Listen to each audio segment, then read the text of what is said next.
Olá, bem-vindo ao estudo de hoje. O apóstolo Paulo, escrevendo ao jovem pastor Timóteo, em 1 Timóteo capítulo 1, verso 19, nós lemos o seguinte: mantendo fé e boa consciência, porquanto alguns, tendo rejeitado a boa consciência, vieram a naufragar na fé.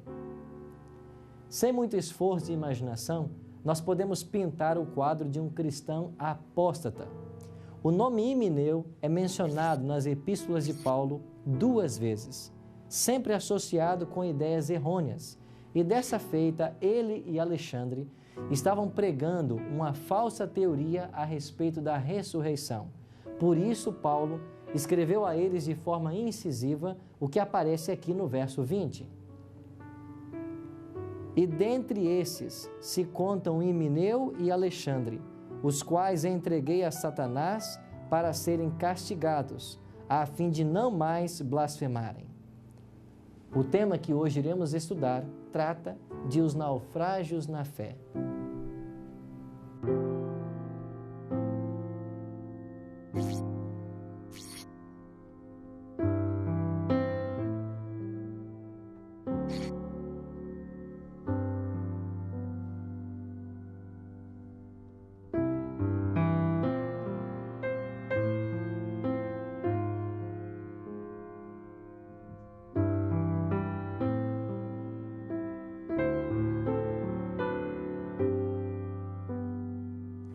Nas páginas da história de nossa igreja, temos a triste experiência de muitos homens importantes, talentosos, que perderam a fé no movimento adventista, se voltaram contra a igreja e tornaram-se opositores da verdade. Pastor Tim, o senhor pode nos contar alguns exemplos de homens que se voltaram contra o movimento adventista? Nós temos aqui Hazen Foss, nesse cemitério de Haverhill, Massachusetts. Esse homem, pouco antes do desapontamento de 1844, ele recebeu uma revelação de Deus, na qual lhe foi mostrado a caminhada do povo do Advento rumo à Cidade Santa. Uma visão muito semelhante à que Ellen White recebeu no início do seu ministério. Mas ele, ciente dos problemas que surgiriam em comunicar essa visão aos mileritas, ele não a comunicou. Um grupo de pessoas estava reunido para ouvi-lo, e ele decidiu não falar. Posteriormente, foi-lhe dito que se ele não falasse, o Espírito Santo dele se retiraria, mas mesmo assim ele ficou relutante. Certa ocasião lhe foi dito que o Espírito havia se retirado dele. Ele então convocou um grupo de pessoas para contar essa visão e realmente ele não conseguiu falar. Tentou várias vezes e não deu certo.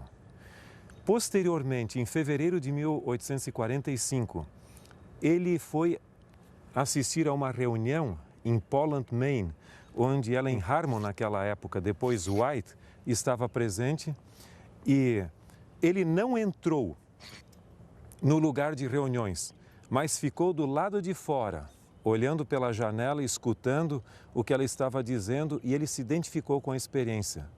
No dia seguinte, ele abordou a Ellen Harmon e lhe disse que realmente percebia que ela havia recebido o dom profético em seu lugar e a aconselhou a não rejeitar o dom profético, porque poderia ter a mesma experiência dele. Resumindo a história, durante os restantes dias e anos de sua vida, ele não teve mais nenhum interesse em questões religiosas.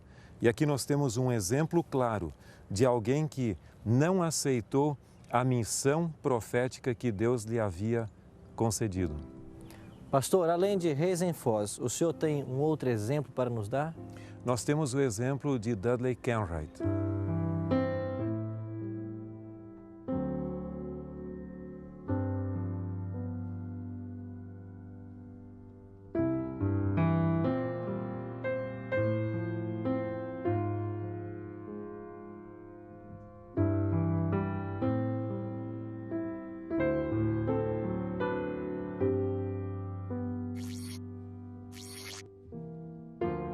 O que levou o pastor Kenwright à apostasia?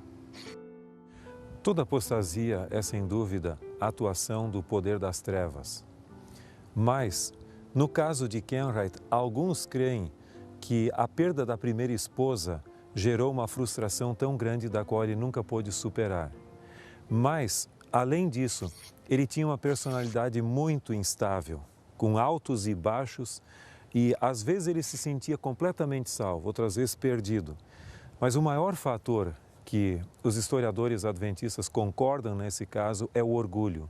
Ele se considerava uma pessoa de grande projeção. Ele sentiu-se frustrado quando, certa ocasião, ele era candidato a ser presidente da associação aqui do estado de Michigan e ele não foi escolhido como presidente. E outros fatores mais contribuíram para isso.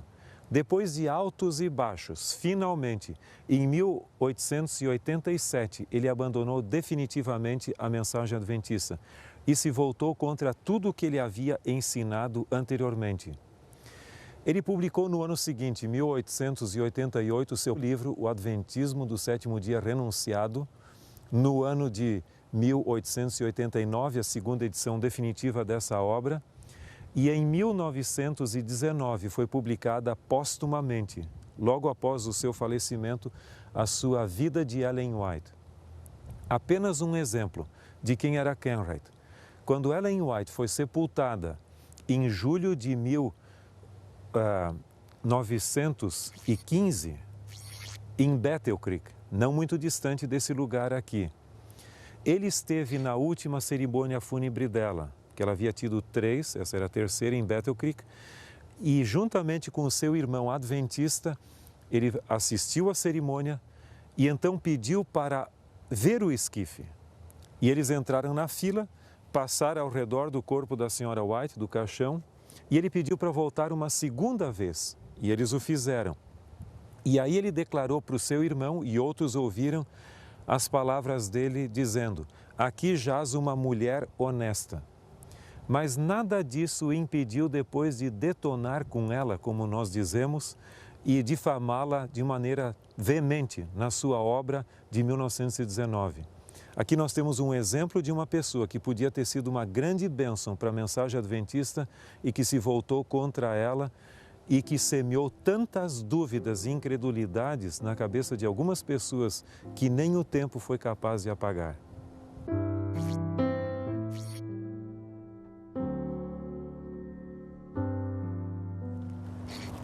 Estamos aqui no cemitério de Battle Creek, em Michigan, onde está sepultado o Dr. Kellogg. Esse médico serviu a organização por mais de 60 anos. Ao longo do seu ministério médico, escreveu cerca de 50 livros, dos quais cerca de 1 milhão de exemplares estão espalhados pelo mundo inteiro. Atingiu um recorde em cirurgias abdominais, sem o registro de um único óbito. Foi um grande inventor e a sua influência ajudou tremendamente a igreja por muitos anos. Finalmente, em 1901, começou a ter problemas com a liderança da igreja e se revoltou contra a igreja e contra a sua administração. Pastor Tim, por que o Dr. Kellogg se apostatou?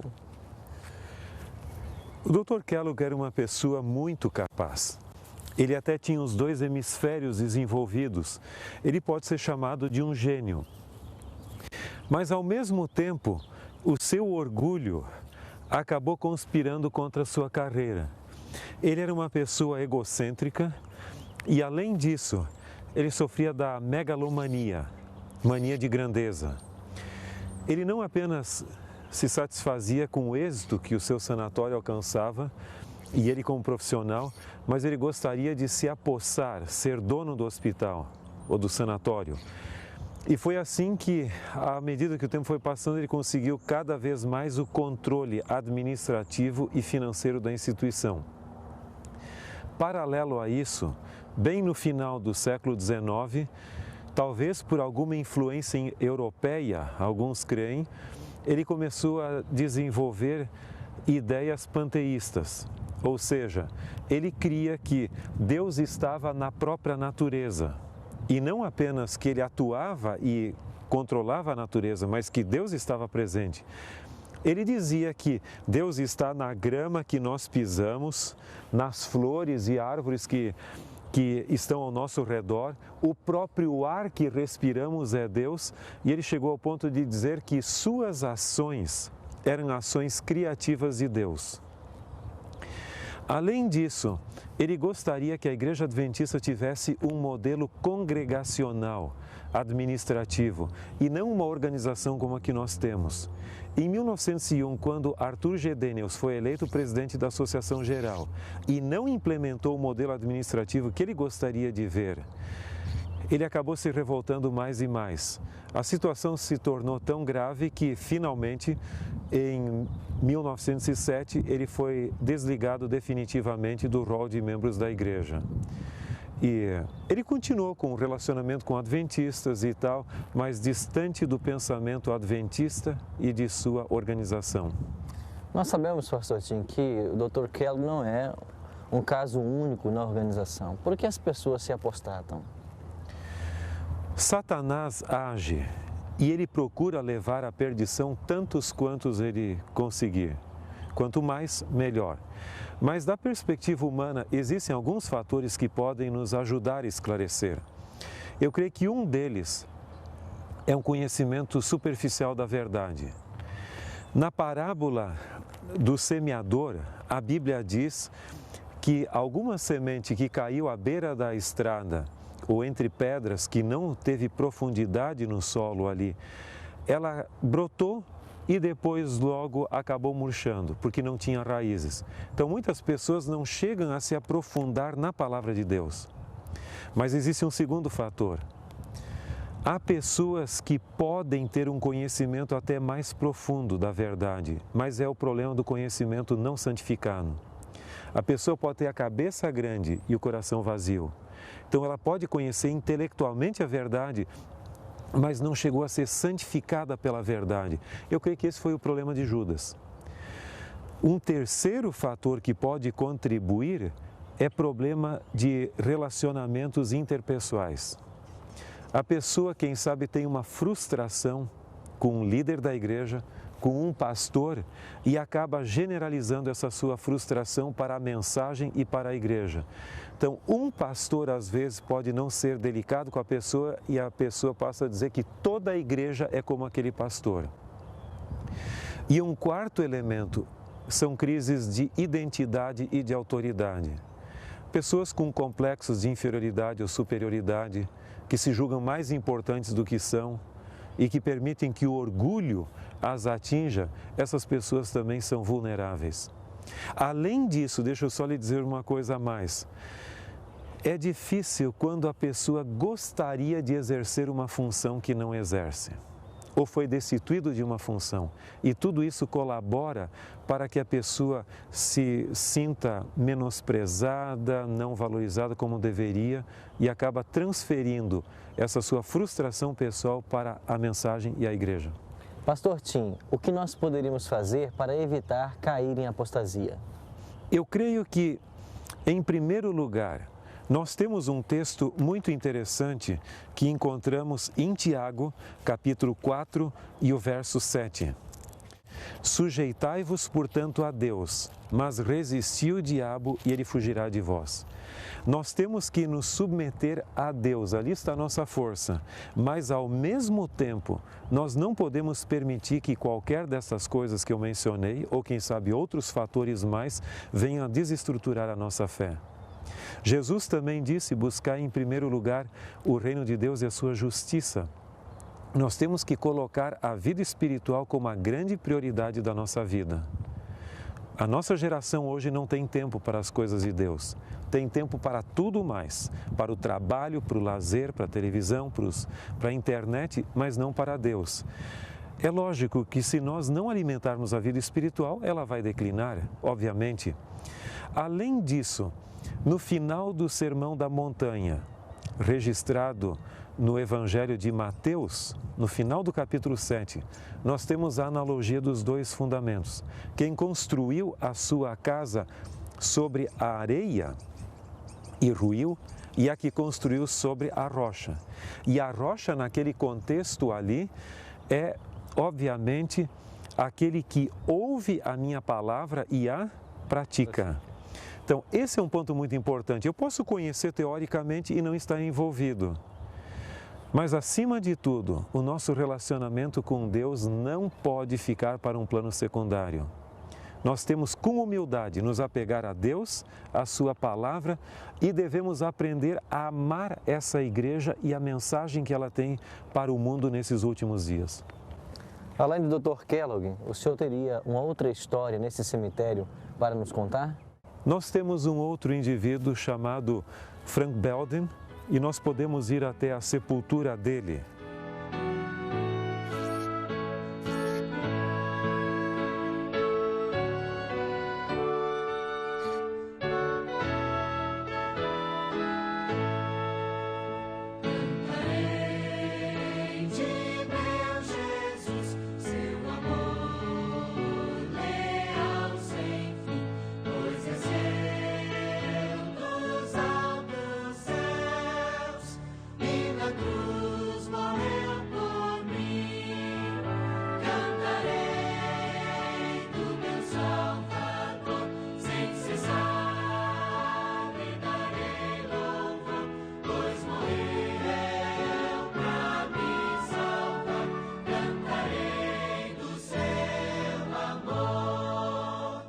Franklin Belden era um rapaz muito talentoso, especialmente como compositor de hinos. Muitas vezes o pregador estava pregando na igreja e enquanto ele pregava, Franklin ele tinha uma ideia do tema que estava sendo desenvolvido e ia compondo enquanto o sermão ia sendo pregado. No final do sermão ele já tinha a composição pronta e cantava ao final do sermão como um apelo. Mas, lamentavelmente, ele acabou se envolvendo com os problemas aqui de Battle Creek, as desavenças, problemas administrativos, e não teve estrutura psicológica e espiritual para viver acima dos problemas ao seu redor. E, lamentavelmente, apesar de ser sobrinho da senhora White, ele acabou em apostasia e deixando a fé. E aqui nós temos um exemplo de alguém que nos legou hinos maravilhosos no nosso inário, mas que ele mesmo não perseverou na fé que ele gostaria que outros perseverassem.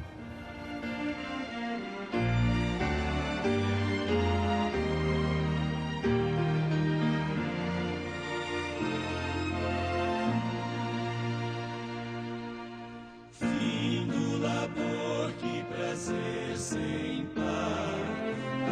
Quem por Cristo aqui lutar, levar os molhos que ganhar para ti, Jerusalém.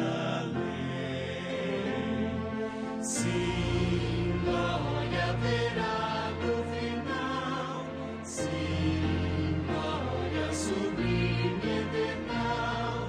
Oh, quanto prazer, quanto amor, lá no céu junto ao Senhor.